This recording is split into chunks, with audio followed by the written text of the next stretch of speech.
All right, everyone. We're going to try it this way. I'm in the classroom. We'll see if this lighting's a little better. If not, I'll have to go back to the big videos on the whiteboard. And if you like the big videos on the whiteboard better than the ones on paper, let me know. Hey, we're sitting right here right now. We just finished this up. Remember, I showed you the way to do 5 main points here. We also talked about the idea of 5 main points back here in the intro lecture. Excuse me, still got that cough. And then today we use that phase shift and our max and minimum. And that was today that I gave you an example of it. I'm going to do another one of those here in a second. Tomorrow we'll be adding some pieces, and then we'll have some more videos. So in the next few minutes, I'm going to do a couple of these pieces here. But make sure we stay up on these assignments, and hopefully this will help you. You are really kind of in the hardest math that we're gonna do for a while.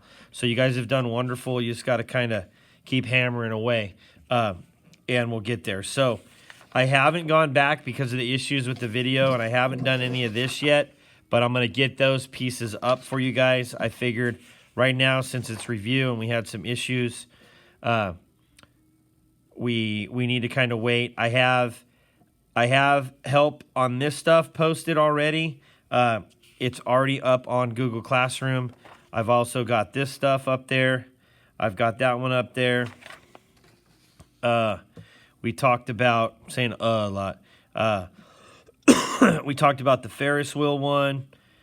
We did this one. I didn't want you to do that. Those are kind of goofy because they don't give you enough information for those. So we're not doing the top of this one here. I just posted a video on this. So we've got a video on that one. That's page 8. Page 9, I did this one here for you guys on a video already. And then I've also done a video on this one here. We're getting ready to talk about these pieces here, the amplitude, the frequency, and the midline. And then I'm going to tackle this one here for you guys right now, which will help you with 12. And then we'll kind of tackle a few more after that. But I want to help you with 12 right now. So let's just kind of go through some vocabulary. Our amplitude is, if we're looking at sine, our amplitude is just the height from the midline. So amplitude is our height from midline. So it's our height from midline. So, and that's represented by the number in front of the trig function. So if I have 2 sine of theta, that's my amplitude. I have 2 going this way and 2 going that way. So make sure you understand that there's 2 in each direction. Our frequency is just how many times this thing complete cycles. So the more there are, and I'll do it in a different color, this has a decent frequency, this has a higher frequency, this has an even, and I'll do another color, this has an even, horrible drawing. So you get more and more cycles per second. So this is the cycles per second. Okay, so we've got our cycles per second, we've got our amplitude, now we got our phase shift. Our phase shift is just our movement. Let's kind of look at this here. So our phase shift, if I take my 2 sine of theta, which we had earlier that I just showed you, if I do a plus pi over 4, that here is going to constitute my phase shift, and it's opposite of what you see. So my phase shift is negative pi over 4. So all it's doing, it's a horizontal shift left or right. If it's negative, it's going left. If it's positive, it's going right. And all that really means, according to a graph, we'll just take this one for instance. If I sketch this really quick, this is what my graph looks like. I'm going to do a phase shift of negative pi over 4. These are going to all move over pi over 4. Everything moves to the left, negative pi over 4. And this is going to move negative pi over 4. And all that really does is that it allows me to draw my actual graph a little bit farther to the left. And we just redraw it. So that's a phase shift. It's a vertical a horizontal shift, left and right. And so that's our H. You guys are going to get to know that as our H value. The amplitude is our A value. Our phase shift is our H value.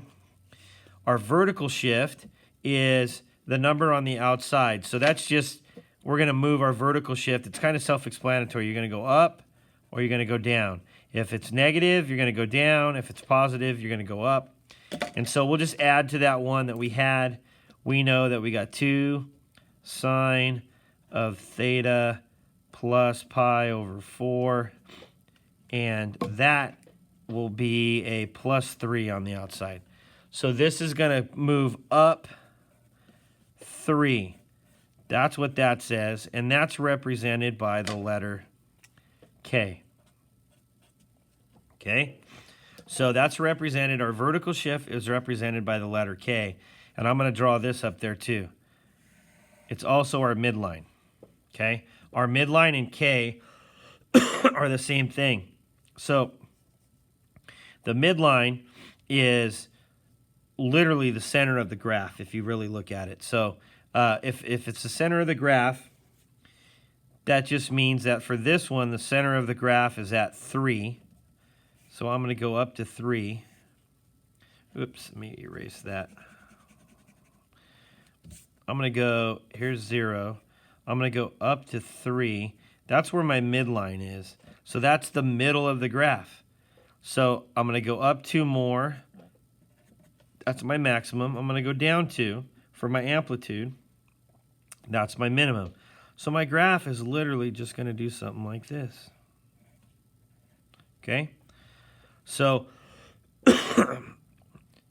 all I did was I have my midline, which is K. So don't forget that's equal to K.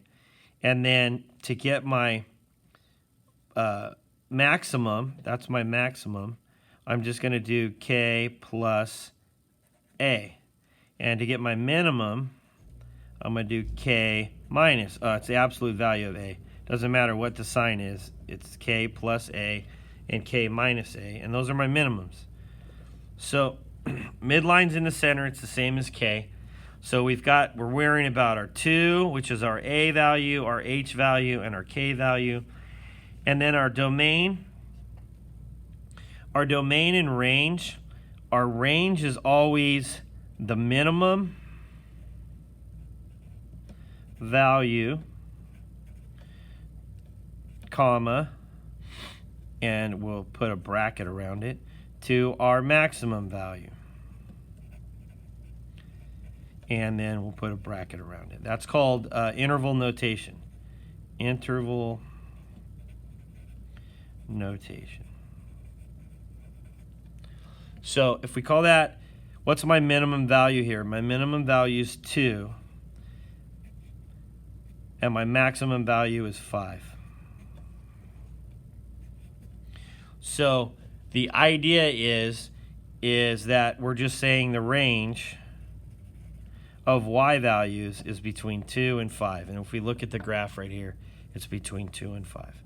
So those are just some different vocabularies. Your domain, unless it's stated, is all reals, because this thing goes on forever and ever and ever, and we're not going to worry about that too much right now. So let's just tackle this, and this is going to help us right here. So I'm on the next page of our packet. This is going to help us with assignment 12 and 13. So we're going to do it looking like this piece right here. I think I did it on the video earlier, and it kind of got messed up. So I want you guys to kind of look at this piece here. So we've got all these pieces of a graph that we want to find. So let's just work with our amplitude.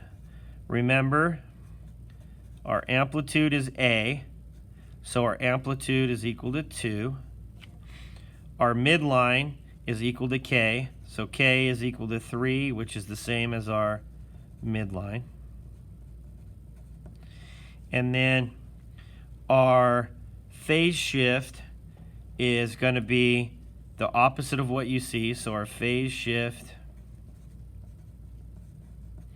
is pi over 3, because it's the opposite of that. Our period, this is the new one that you guys know, is our 2 pi divided by b. That's b right there. This is A, this is H, and this is K. So we're going to divide that by 3. So my new length is 2 pi over 3. My vertical shift is the same as my K, which is my midline, which is a positive 3. That's my vertical shift. And the maximum and minimum, my maximum is going to be 3 plus 2, which is 5. And my minimum is going to be 3 minus 2, which is 1. So on one of the other videos, I graphed this for you guys, but I'm just kind of running through that because we're going to tackle one right now that kind of makes a mess of things. So let's just do a cosine one because you haven't seen one. So we're going to do 2 cosine of x over 2 plus, let's do a minus. Makes life a little easier. Minus pi over 3, and let's do minus 1. So we've got our A, but I want to rewrite this. This is going to be f of x. I want to rewrite this because I don't like this right here. I need to make it look like this factored piece. So we got to factor this right here. So don't forget there's an imaginary 1 right here. So I'm going to factor it out, and I'm going to show you a little different way to do it. So we have 2 cosine, and then I'm going to pull this 1/2 to the front. Remember, when we factor, I'm going to draw this really big right now because I want to show you guys something.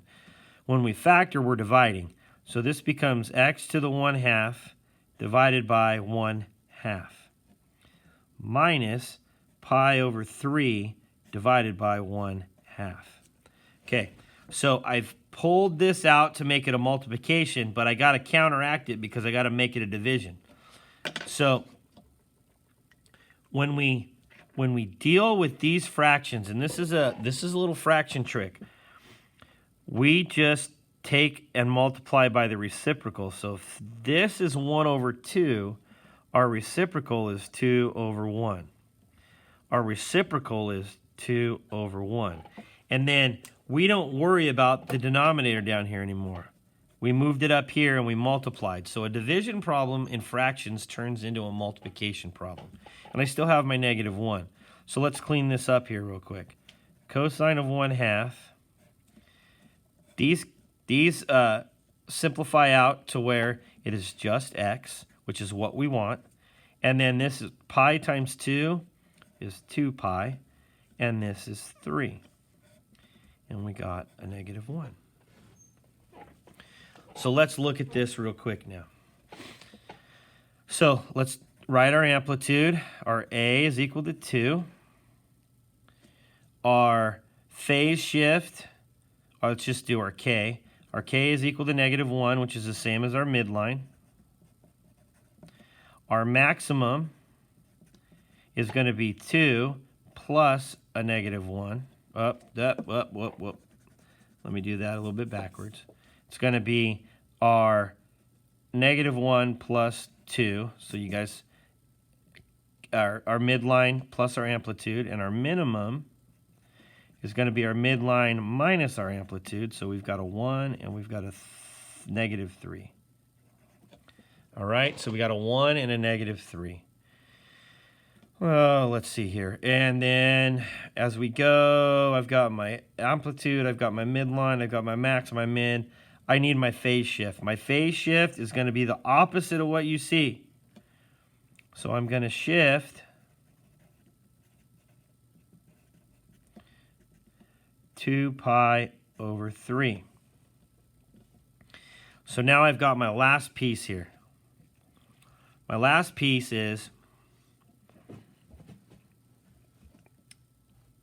this guy right here, my period. So this is going to mess with some things. So let's look at our period right here. Our period is normally 2π. These things are normally 2π long. So if I look at our original cosine graph and I draw it out, I start at 0 and I end at 2π. So my period is always starting at 2π long. That's where this 2π comes from right here. But I'm going to divide it by b, which is this right here, and that's going to give me my 1/2. Remember what we said? These flip. So this is going to be 2π times 2/1, which is 4π. So now my period is no longer 2π. It's from 0 to 4π. So let's graph this thing. I'm going to put 4π right there. But I know that I'm shifting it how far? 2π/3. So I've got to add 2π/3 to everything. So I got to add, this is 0 plus 2π/3. So that's my new one there, which is going to be 2π/3. This is my new one. We've got our little trick that we're going to do. 3 times 4 is 12, plus 2, that's 14π/3. So now I've got my new graph. It's going to be here and here, because it was 4π long. Now I've shifted it over. I know that I have a point here, and a point here, and a point there. Don't really need to worry about those right now. The length of this thing is 4π long, which is right here. And then my midline is at -1. It's these get a little crowded sometimes. My maximum is at 1. So I got my maximum. And my minimum is at -3. -3. And I always follow my lead, which means I'm going to start at my maximum at my first point, which we said was 2π/3. So that's my first point. I go to my midline. I go to my minimum, back to my midline, back to the maximum. Draw my curve. There you go. That is my graph of the cosine of (1/2 over x minus 3. I'm going to leave you guys with that one, and I'm going to stop the video because this one's a little bit long.